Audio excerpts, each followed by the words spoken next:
This is A Different Perspective with Kevin Randle. A retired U.S. Lieutenant Colonel, Kevin Randle has been studying UFOs for nearly 50 years.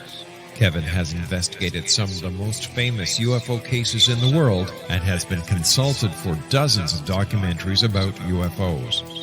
Considered one of the leading experts into the Roswell UFO crash of 1947, Kevin has written more than 25 books about UFOs, including the recently published Roswell in the 21st Century. Now, here is the host of A Different Perspective, Kevin Randle.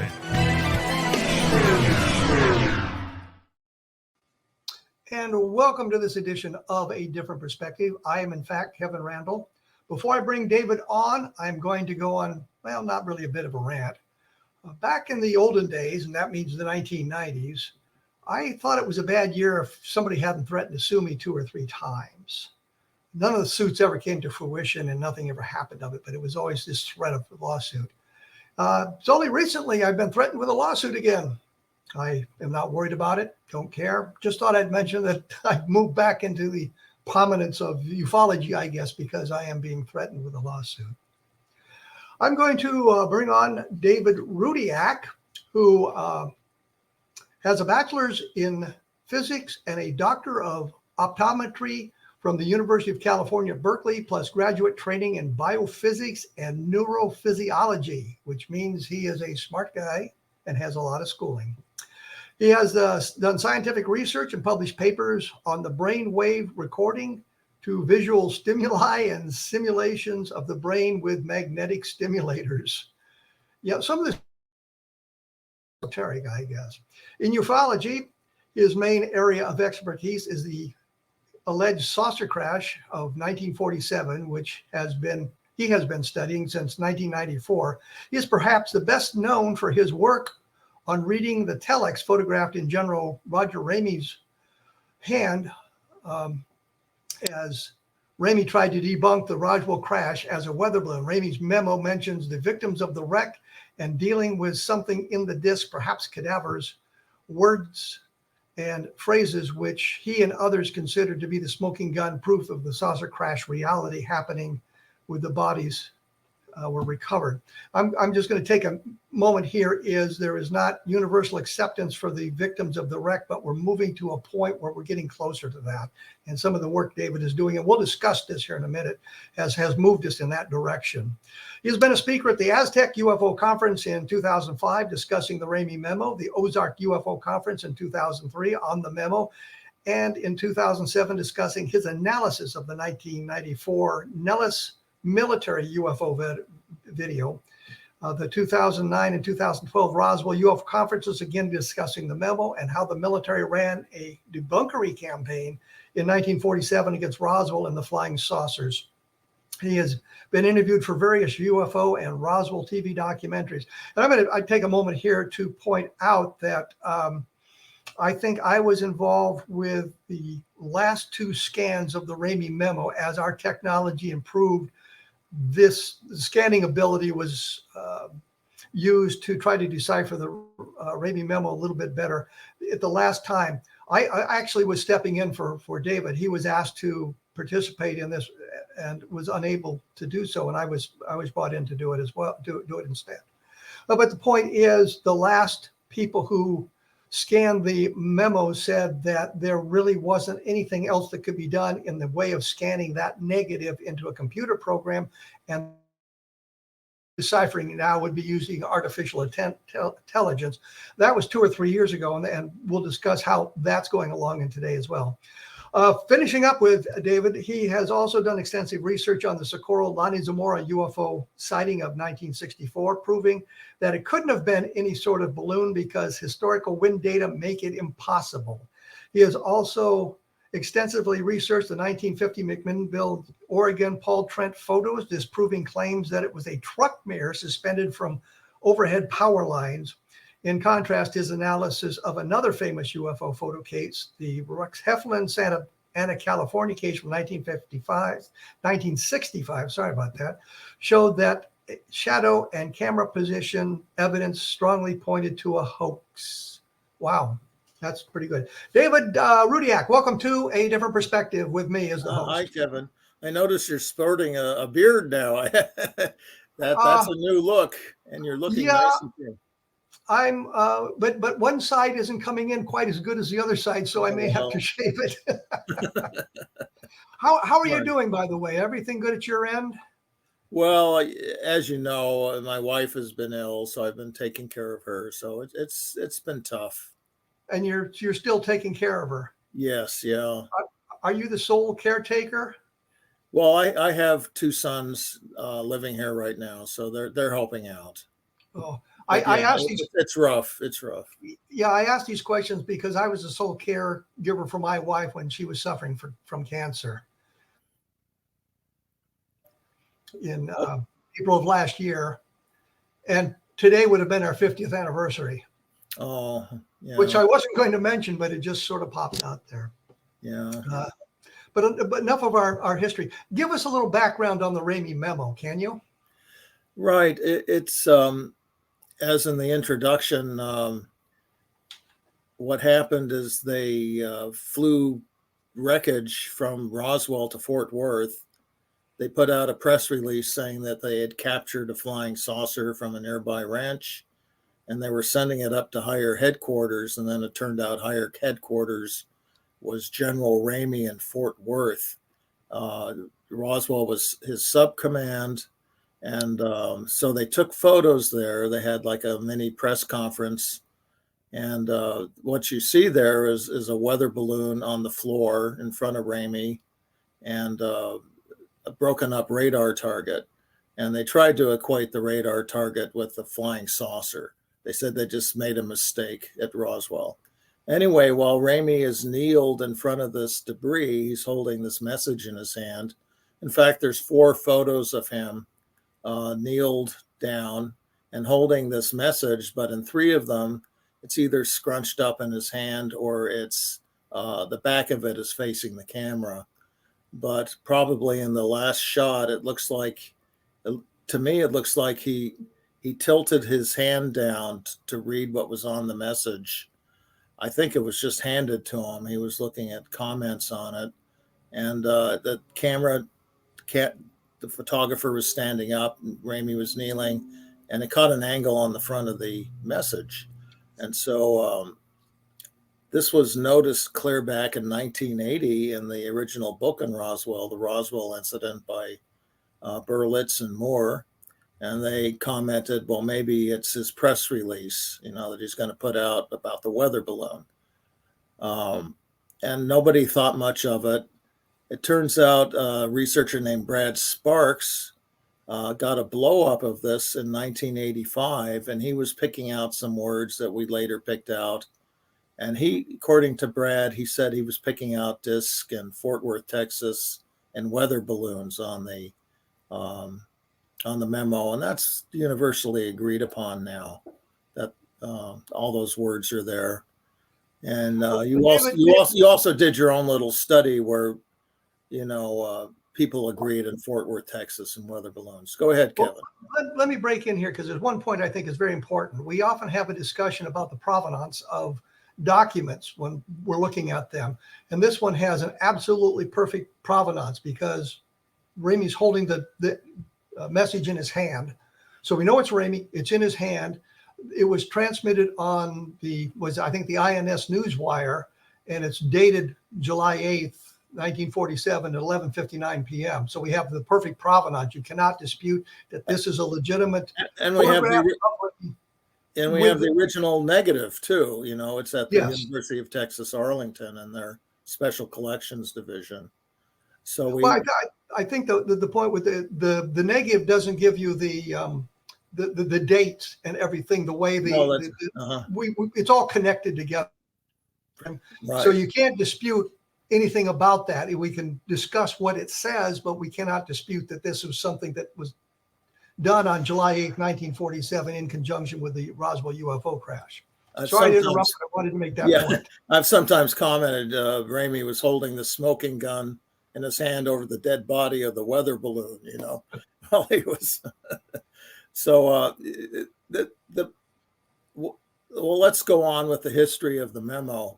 In 1994, Congressman Schiff in New Mexico tried to dig into Roswell. He was getting urged on by constituents, and then he ended up launching a congressional investigation. And he got the General Accounting Office, the investigative branch of Congress, involved, and they got the Air Force involved. Now, this was the Air Force OSI office at the Pentagon. This is their sort of their top counterintelligence office, and so they put out a report saying it was a Project Mogul balloon, basically.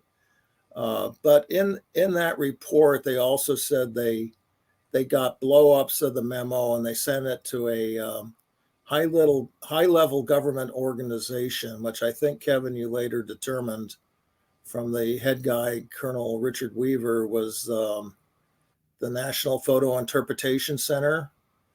Something like that. Yeah, I think it was it's the CIA. They've been around for a long time. They have a history of analyzing UFO materials. Anyway, they claim nothing could be read. They said it was the quality was too poor for anything to be read. So what's interesting there is a kid with a magnifying glass and a blow up of can read some of the words. So exactly, you can read some of it for sure. You know, it's not like nothing can be read. In 1999, the photographer whose name was, and this is true, James Bond Johnson, he got a group together and he wanted to prove that he had photographed real flying saucer material instead of a weather balloon. But in the meantime, they got good blow-ups of the memo and set about trying to read it. And they came up with the word victims in the first paragraph. And then they announced their results. They also came up with weather balloons.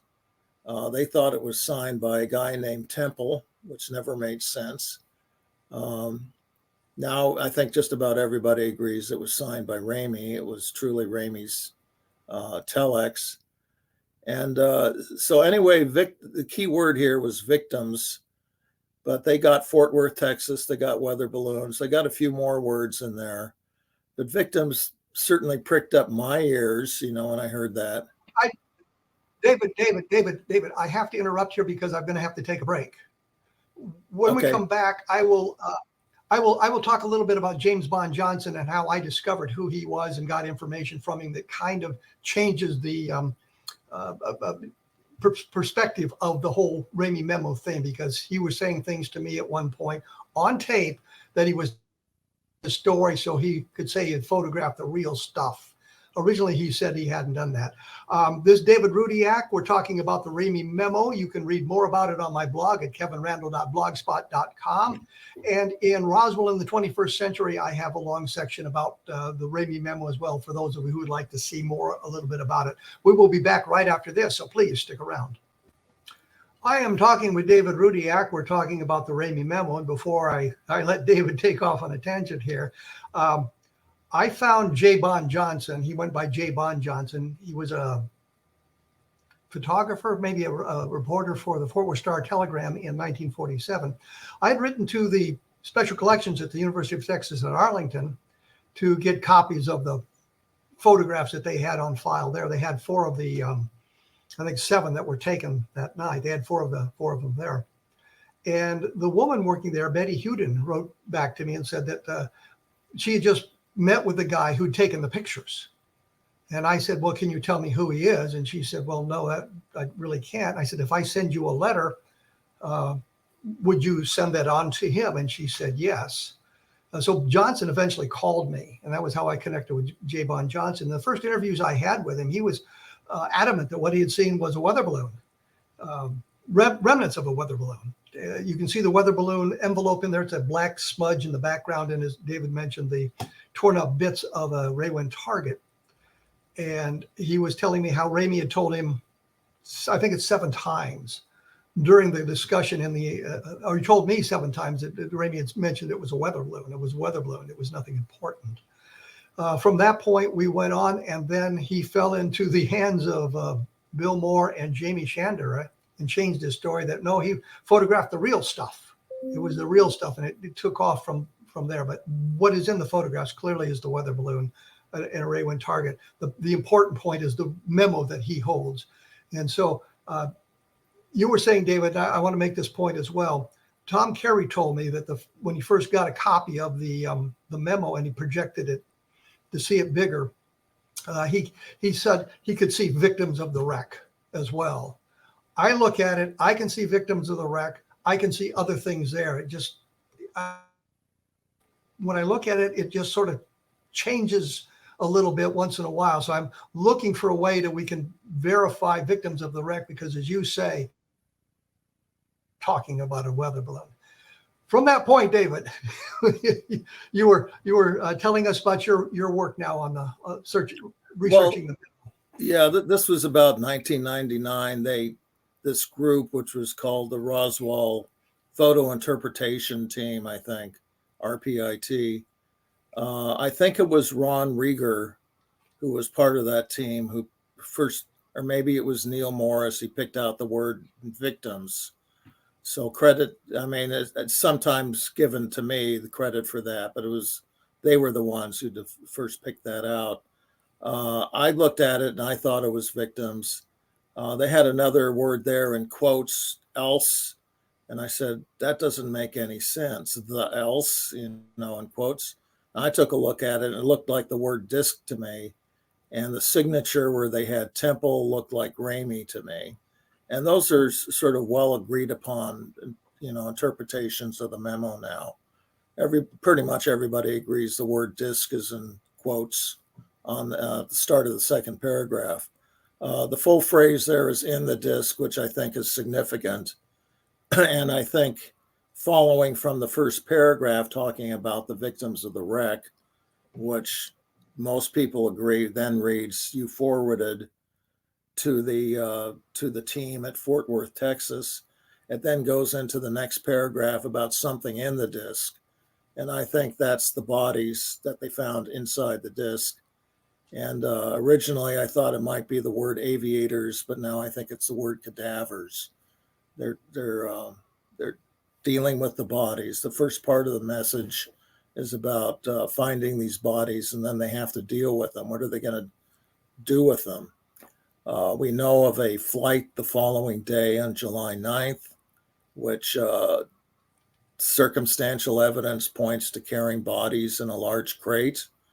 They put this crate into the bomb bay of a B-29, and it was met at Fort Worth by a mortician. One of the crew members recognized the guy, had gone to school with him and knew he became a mortician.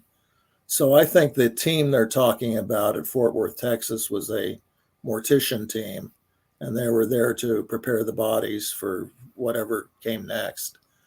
Well, you're aware that General Exxon told us at one point, once the bodies got to Wright-Patterson Air Force Base, Wright Field, that one of the bodies was sent on to Denver, which at the time was the Army Mortuary Service. And the idea was they would figure out how to best preserve the tissues, the bodies, so that they don't lose. You don't expect to get another biological sample, an extraterrestrial biological sample that quickly. So you want to preserve that tissue and that sample as best you can. So General Exxon, who was at Wright Field at the time, told me that they'd send one of the bodies onto Denver for that sort of research. I haven't been able to get any sort of information on that. I remember you telling me about that. I was trying to see if there's any information on that mortuary service in Denver. And I haven't been able to find anything, but doesn't mean it didn't exist. It's just not well documented.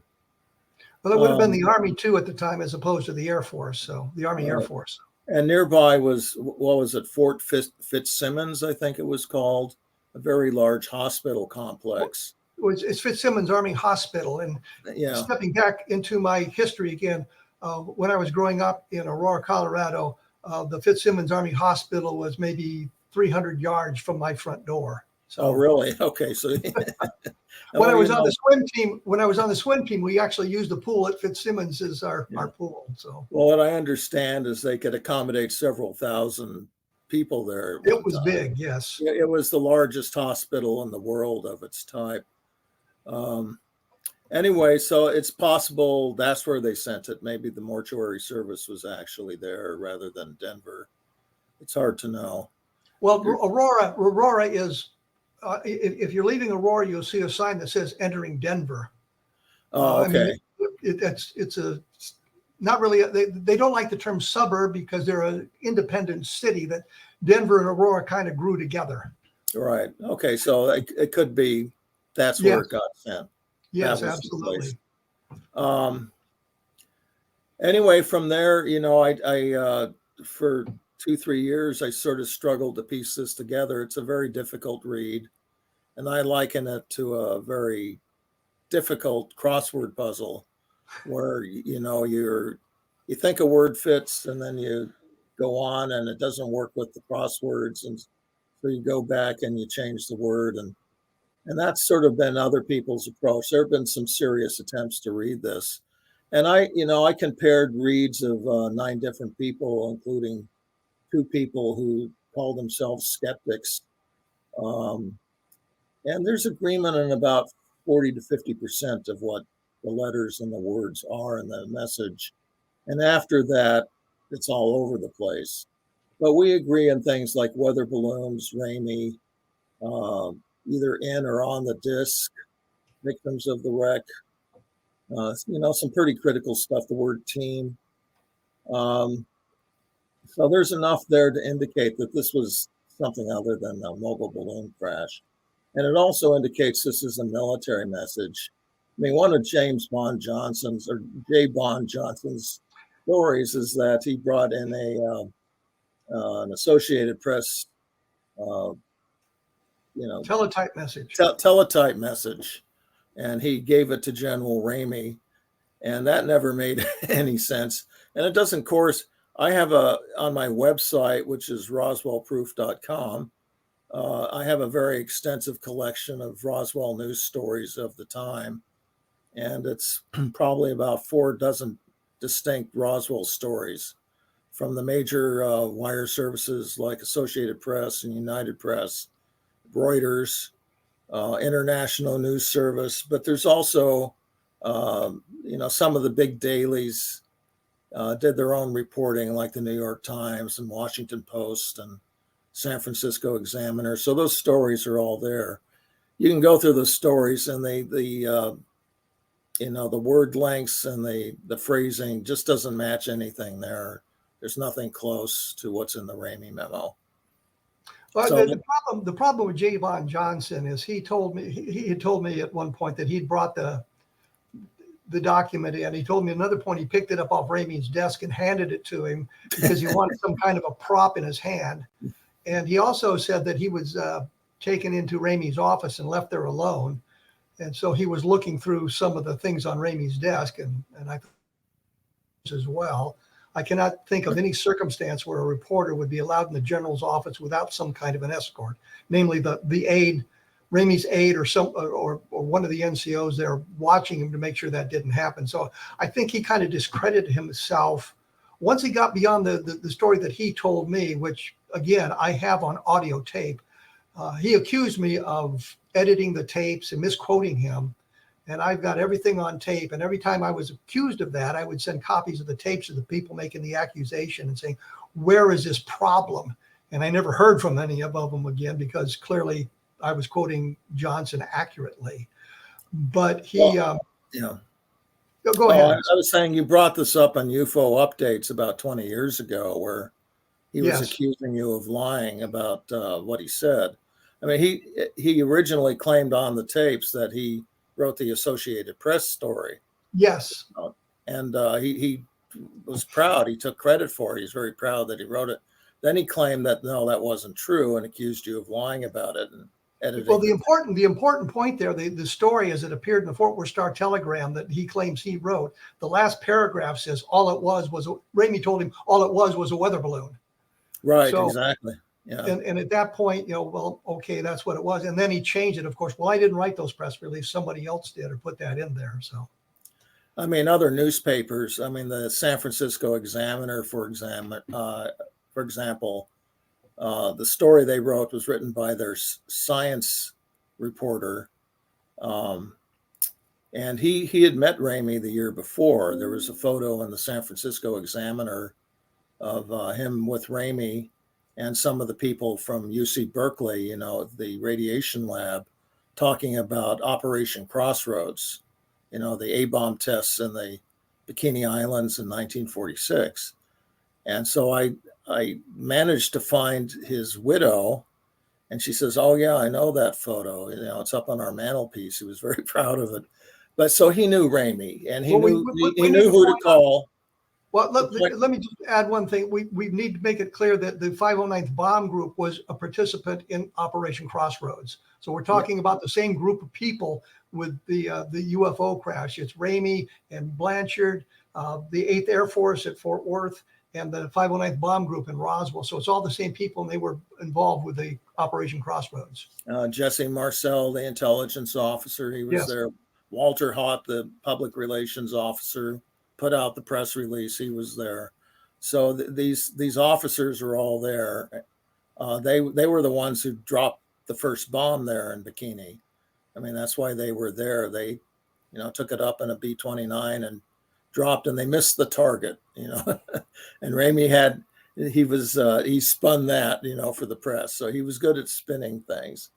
Well, let me break in once again. I'm sorry, we have to take a break. We're right up against it. That's David Rudiak. His website is roswellproof.com. That's correct, yes. And so you can take a look at all the materials he's put together on this over the years, literally over the decades. My blog is www.kevinrandle.blogspot.com. A lot of the information is there as well. And of course, the book, Roswell in the 21st. Understanding Roswell takes it a little bit beyond that, but it has other emphasis. We'll be back right after this, so please stick around. And I'm here with David Rudiak. We're talking about the Ramey Memo, which I think is one of the things we've always looked for in the Roswell case, which is documentation. We have very limited documentation from the military aspect of it. And we have the picture, as I mentioned earlier, of General Ramey holding the document in his hand, and we have a transmittal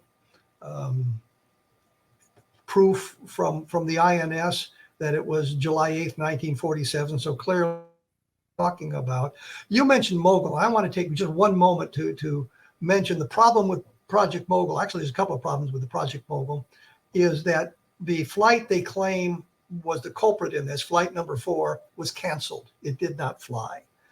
Ergo, it couldn't have dropped the debris. Second of all, according to what Charles Moore told me, and Charles Moore was one of the engineers on the balloon launches in Alamogordo, New Mexico, which they claimed was the wreckage, told me that once they got the flight was canceled, they couldn't put the helium back in the bottle, so they would launch these little practice flights, clusters of balloons and that sort of thing. But that got nowhere near the Brazil Ranch.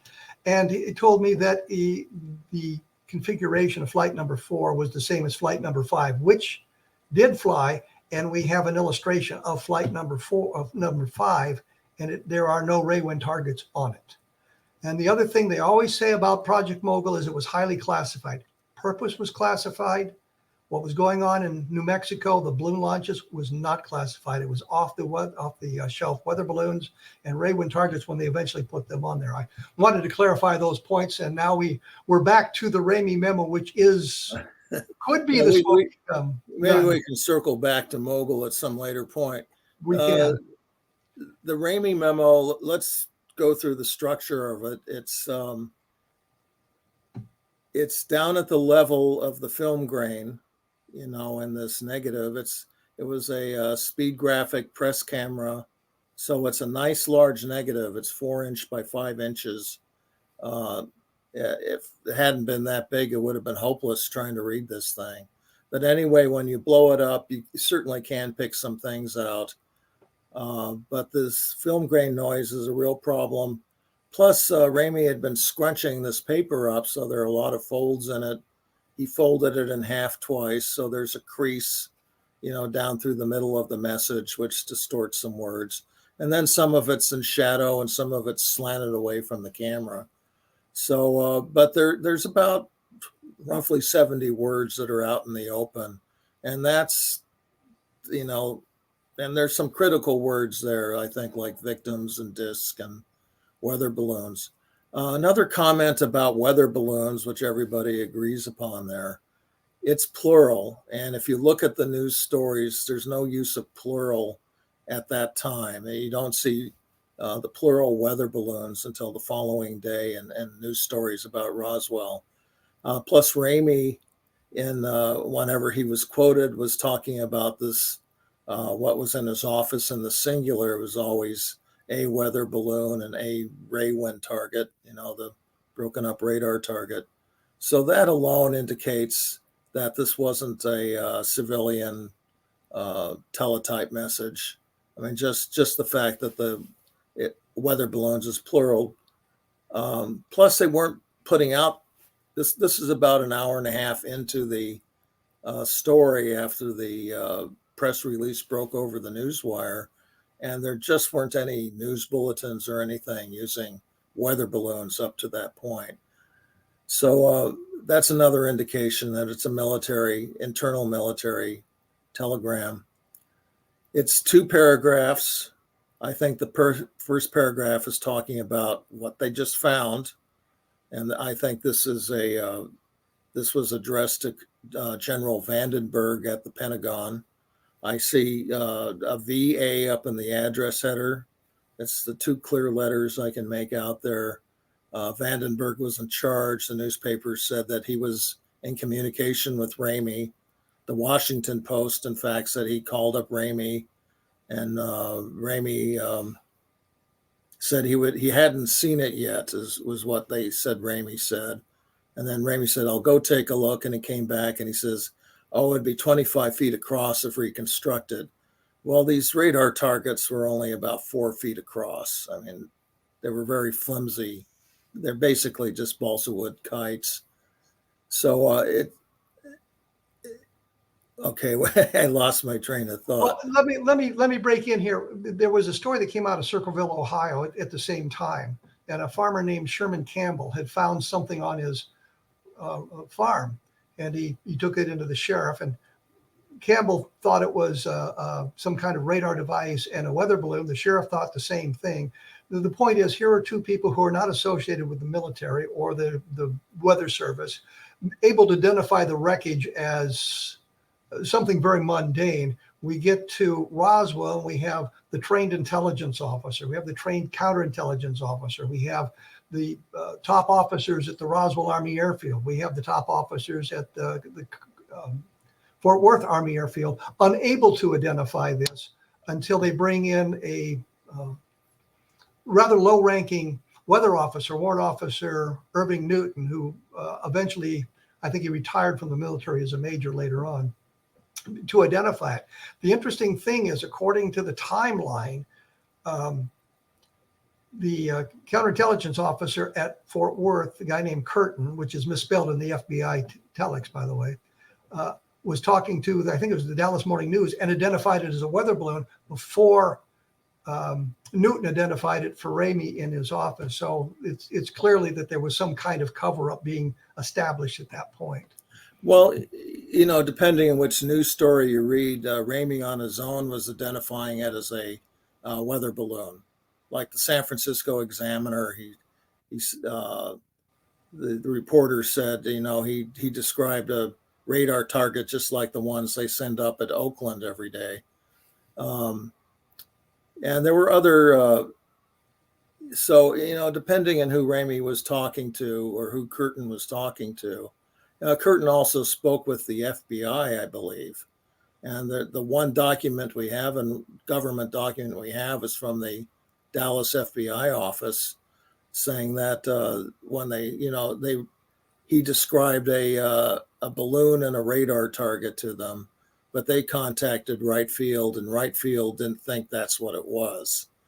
That one part wasn't in the Air Force Roswell report, in 1995. For some reason, they dropped that part of the quote, just that it was described as a weather balloon. There are a couple of points where we have documentation, and they cherry pick the information from it to like quoting witnesses. They failed to They won't quote the part where they said that the material was anomalous.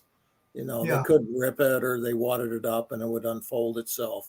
they would leave that part off, just that it looked like foil, and the radar targets had foil on them. So, and voila, it was a radar target. Well, we're talking, about this. I think that we need to move now toward kind of the analysis done. I know Stan Friedman paid somebody to get a scan of it in I think the 1990s. You were there when they made some scans of the document. I was there when they made some scans of the document. So we saw the processes. And I think I mentioned the last time, which was just before COVID hit. It was just a couple of weeks before COVID hit. I was in actually Arlington, Texas, at the university there, and the fellows were making what they said the technology is never going to evolve beyond this point. We were down to the finest scan you could get, and it still did not resolve the issue of what some of the words were, the critical victims word as well, and suggested that AI would probably be able to eventually solve this as AI improved, which we're now to the point where AI is doing an awful lot of things. You've been working with an artificial intelligence program to kind of read the memo in the last few weeks or months or whatever. Well, I tried Chat GPT about 2-3 weeks ago to see if it can make out anything, and I deliberately did not try to feed it any information other than it started out saying, I can't read anything. And I said, can you give me some context? And I said, well, this was taken in Fort Worth, Texas in 1947. And, and so it's been trained enough. It's been trained on billions of websites. And along the way, it's scraped up some information on Roswell and the Ramey memo. So once it got some information, it started spitting back the same reads I was getting. And I said, oh my God, that's remarkable. It's getting just about exactly what I think it is. And then it seemed a little too good. And then I started asking it some more questions. Well, what do you know about the Ramey memo? And then it started giving me information about the Ramey memo. And, what do people think it is? So it obviously had picked up information along the way. And somehow, even though I didn't call it the Ramey memo or say it was, I don't think I said it was from Roswell, it still figured it out. It's able to reason to some extent based on its training. And so I think it just managed to put that all together and spit back my own readings, which got me very excited. I emailed you and said, oh my God, Yes. Happy. But I was delighted about getting that too, by the way. Yeah. And then I went back and tried to reproduce it, and I couldn't reproduce it. It wasn't giving me anything at all. It was very difficult to get anything out of it. Just a few days ago, I asked it to do it again, and it did some image processing. And I downloaded the processed image. This is just the first 3 lines of the memo. And I took a look at the victim's word, and I said, oh my God, the letter at the end is very clearly an S. And this, rendition of the image. And that got me excited because I always thought it was an S. When I've tested it in other ways with the computer, the probability of the letter S is the top ranked letter. But other people think it's a G, and they thought the ending of the word was ing. So there have been readings like viewing, the viewing of the wreck or the finding of the wreck. And there was another one, the venting of the wreck, so, but if it's an S, that those readings, don't hold up. And this is very clearly the letter S. The thing we have to make clear here is if it says victims of the wreck, then we've ruled out weather balloons because there would be no victims on it. If it said viewing of the wreck, well, that kind of negates some of that excitement. But Except you have to take it doesn't make a lot of sense, because then it says the viewing of the wreck you forwarded to Fort Worth, Texas, and the word it's and the viewing of the wreck, and the line above it says near operation at the somewhere. they found something near the operation and I think they're talking about the debris field. That part's under Ramey's thumb. And then it says, and the victims of the wreck you forwarded to Fort Worth. So when Well, you put it all together, viewing doesn't make a lot of sense there. Let me break in. We'll come back to that in a moment. I've got to take a break because I'm right up against it. Once again, my blog is www.kevinrandle.blogspot.com. And it is the Roswell proof to look at the work that David Rudiak's done on all of this sort of thing. And take a look at that. You get a lot of information. We will be right back. I'm back with David Rudiak. We're talking about the Ramey memo, which could be the smoking gun on the whole Roswell UFO crash phenomenon. And we're kind of hung up on the word viewing. I want to make it clear that there's a lot of interpretations for that word. But from the work you've done lately and from the things I've seen, it looks like victims is probably the correct interpretation of that word. And if that is a correct interpretation, then there is really no way to spin this into something that's earth-based or mundane. This is something off-world, clearly, that was recovered at Roswell. And you've also got to take a look at the number of people who have not been discredited, talking about the Roswell. Kind of supports the whole thing, but this document could be the smoking gun that we've looked for so long. Well, I found other indications in the memo that they're dealing with bodies, and as I mentioned, they're talking about something in the disc and the line after victims, and it seems to end in ORS or ERS. I did some more computer analysis, doing the probability of the visible letters. And I think the word is cadavers, which makes a lot of sense. And then further on in the line, I had been reading it in the disc, they will ship. Instead of ship, the more probable word is prep, as in preparation. So this is morticians preparing the bodies, by, preserving them in some way. And then there's another word on the next line, which had been puzzling me. It's a 7-letter word. It's the next sentence. And I think the word is patient. It's when I tested the probability, it was the standout word. I wasn't expecting it there. It just, after looking at thousands of words and having the computer rank the probability of the letters, patient jumped out. It was just, in a class by itself. I can't see it by eye, but the computer was able to pull it out, up there. Well, this is still interpretation of what the memo says, and what we're looking for is a way to move it from your interpretation or my interpretation or somebody else's interpretation to a consensus of this is what it says. And if we can reach that point, then the hope is that if you train an artificial intelligence system on reading, my thinking is something I'd like to do, I just haven't had time to do it, is to train the artificial intelligence to read, teletype font in a very noisy environment, and present put noise over a letter, say the letter A, and then do that thousands of times, and eventually it'll be able to recognize the letter A in a noisy environment, and then start reconstructing the message, clearing it up.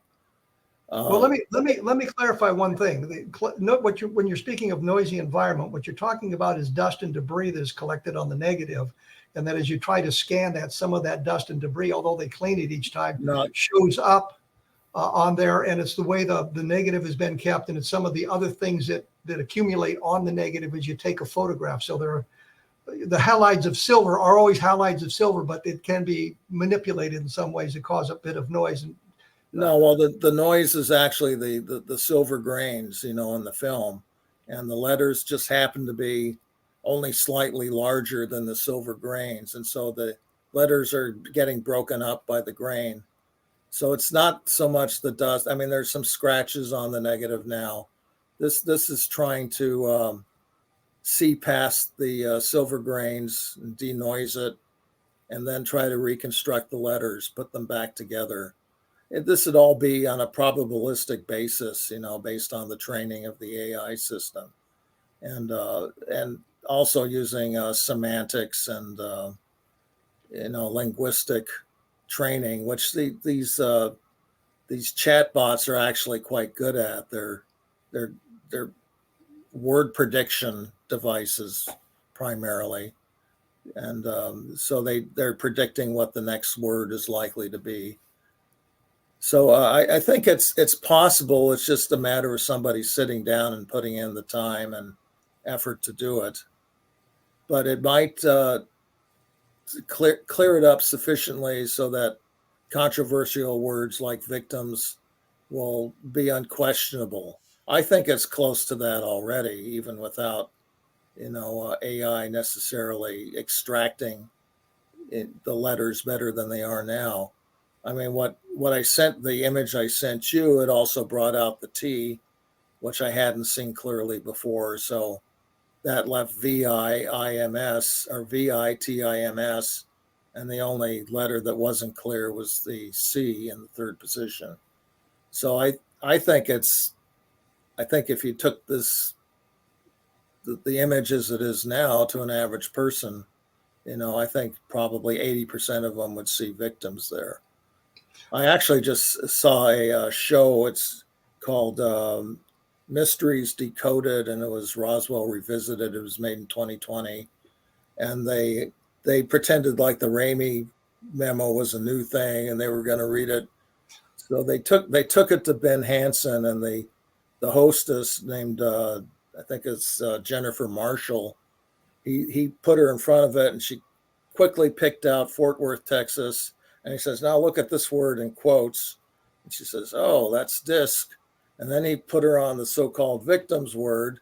And he says, well, if you had to guess what the first letter was, she says, well, it's either a V and a Y or a Y. And he says, yeah, I would agree with that. He says, what about the next one? And then she says, I'd have to go with I. And then they cut away to something else. But then at the end, she comes back and she tells her partner, she says, the word was definitely victim. She picked it out very quickly. And I think these were the scans we did in 2015 that they were using.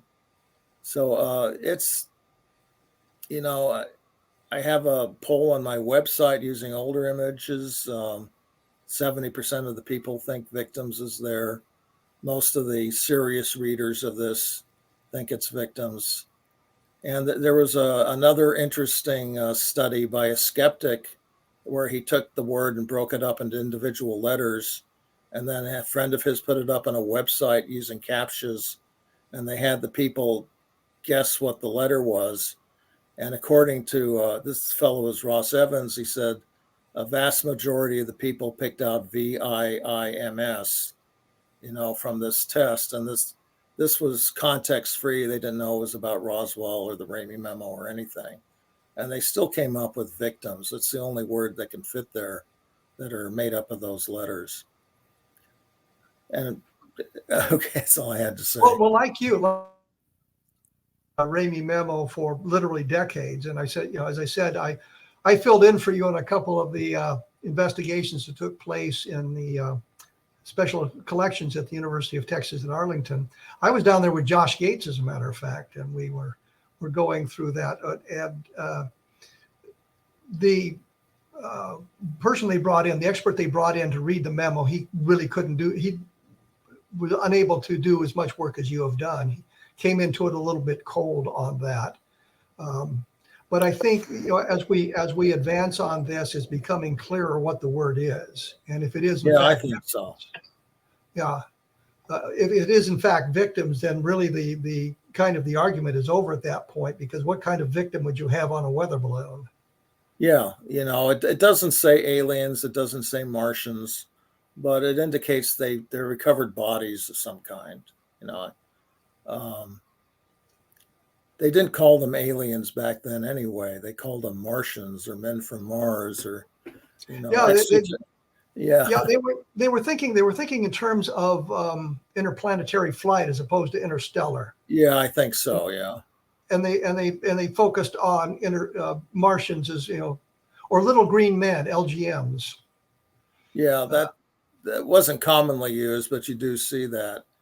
I mean, there were the comics too. I mean, they did have aliens, Flash Gordon and Buck Rogers.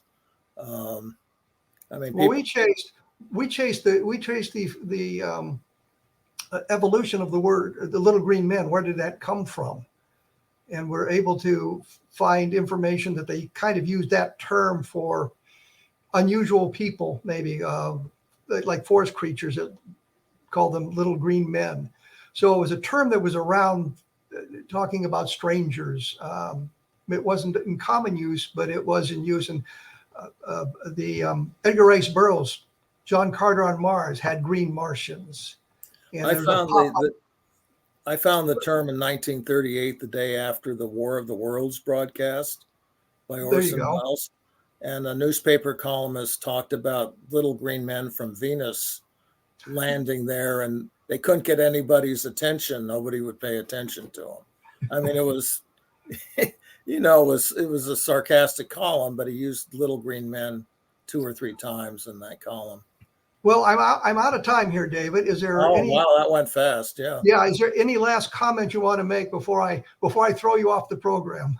Oh, okay. Well, too bad we didn't get to Project Mogul, but Oh, yes, we did not. we won't have Mogul to kick around anymore, I guess. Maybe another session.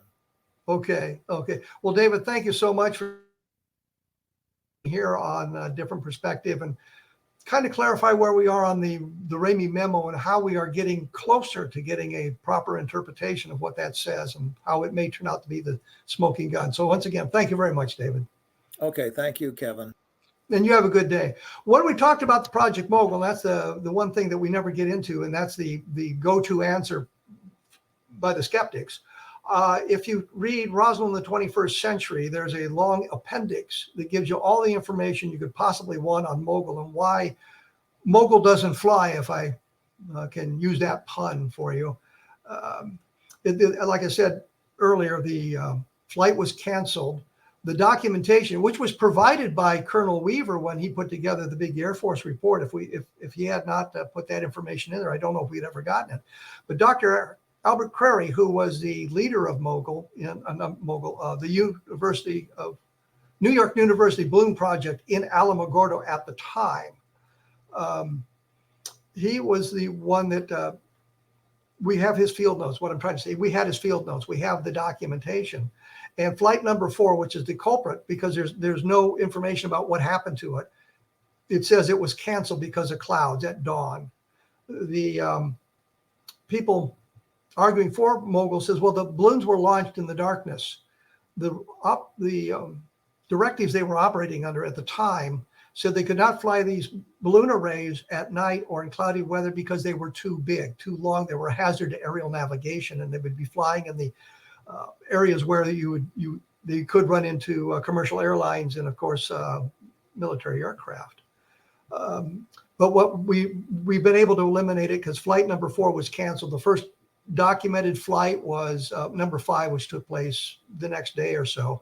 So it's obviously not Project Mogul. We have no terrestrial explanation right now for Roswell. There may be something hidden in some archive somewhere that would explain it in terrestrial terms, but I doubt it because we've looked, the Air Force looked, everybody has looked very carefully. But once again, take a look at Roswell in the 21st century for that kind of information. Understanding Roswell provides information about who was there, what they were doing, and what happened to them after these events, and a lot of information about it. So take a look at that as well. And as I say, there's information on my blog. If you type in Mogul, you type in weather balloons, you type in Ramey Memo, you get a lot of information and photographs like that. So anyway, that is it for today. Thank you for joining me, and I will see you next time.